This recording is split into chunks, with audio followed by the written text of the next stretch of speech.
Bab 1137. Bantuan Glenn. Kau menyukainya? Tanya Haniluo dengan terkejut.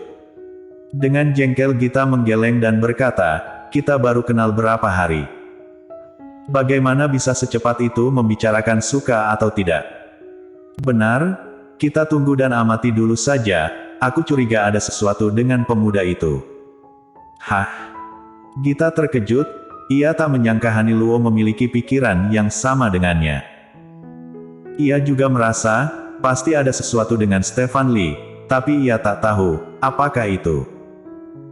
Dan dipikir-pikir, mana mungkin ada yang salah dari pria sesempurna itu. Pasti ialah yang terlalu berprasangka buruk. Tapi mendengar Haniluo memikirkan hal yang sama dengannya, Gita jadi penasaran, kenapa ia berpikir demikian. Apakah karena mereka ibu dan anak, sehingga cara pikir mereka hampir sama? Bu, kenapa kau curiga ada sesuatu dengannya? Haniluo mendesah, jangan anggap ibu terlalu berprasangka buruk.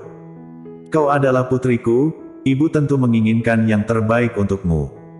Stefan memang tampak sangat baik, aku tak menemukan celah di dirinya. Dan semakin lama mengenalnya, ibu merasa, ia semakin sempurna.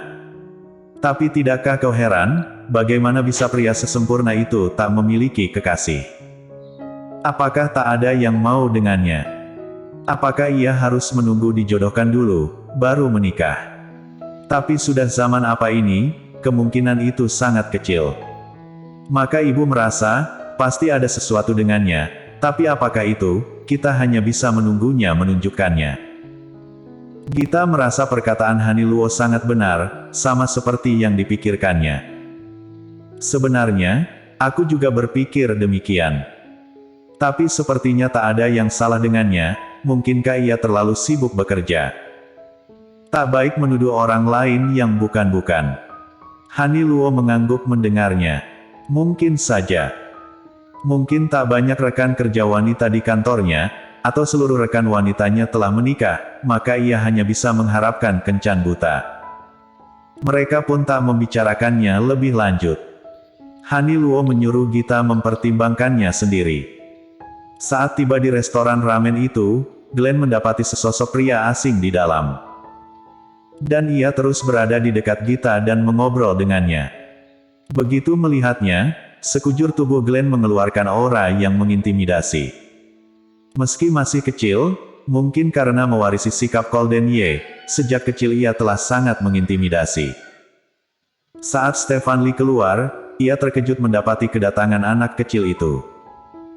Ia mengira ia adalah anak seorang pelanggan, maka ia menghampirinya.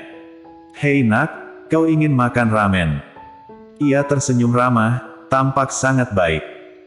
Tapi ini membuat Glenn semakin tak menyukainya, apalagi ia memanggilnya nak. Tapi Glenn selalu bersikap sopan, dan karena pria itu tersenyum ramah padanya, Glenn juga balas tersenyum ramah. Halo, Paman. Stefan Lee sangat terkejut dan girang mendengarnya.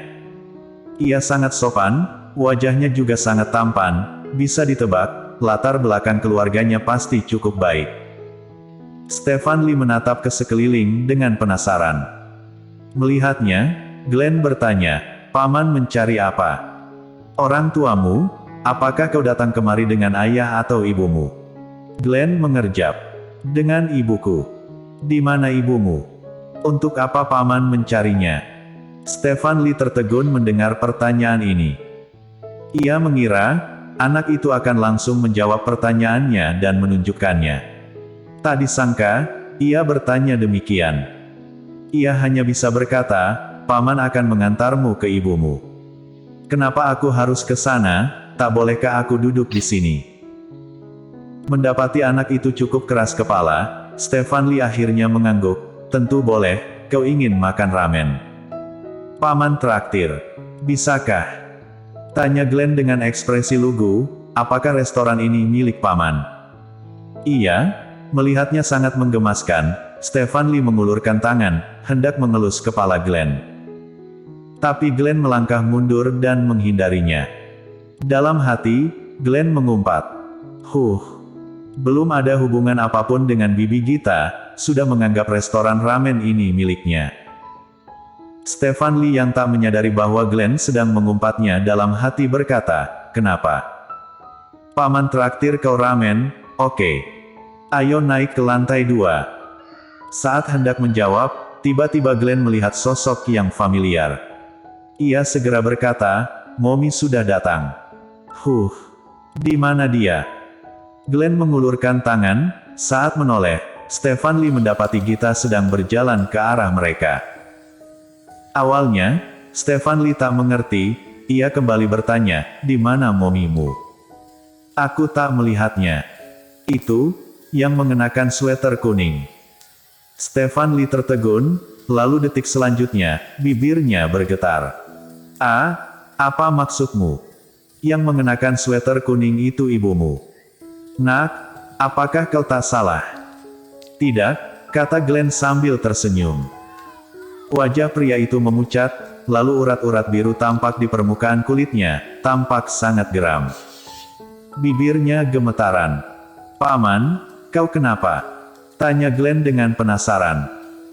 Stefan Lee sangat geram, tapi ekspresi Glenn ini kembali mengingatkannya, anak ini sangat sopan, ia pasti dari keluarga kelas atas, mana mungkin ia anak Gita. Dan sebelum kencan buta ini, tak ada yang pernah mengatakan bahwa ia sudah punya anak. Memikirkannya, Stefan Lee akhirnya berhasil menenangkan diri. "Nak, kau bilang ia ibumu, bagaimana jika kita panggil ia ke sini dan kita tanyakan?" Tak disangka ia berhasil menebaknya. Glenn mengira ia bisa memperdaya pria ini dengan mudah. Jangan harap ia akan bisa merebut bibi Gita darinya. Selain pria ini, juga ada Paman Xiao. Glenn merasa, tak ada di antara mereka yang pantas mendapatkan bibi Gitanya. Bersambung.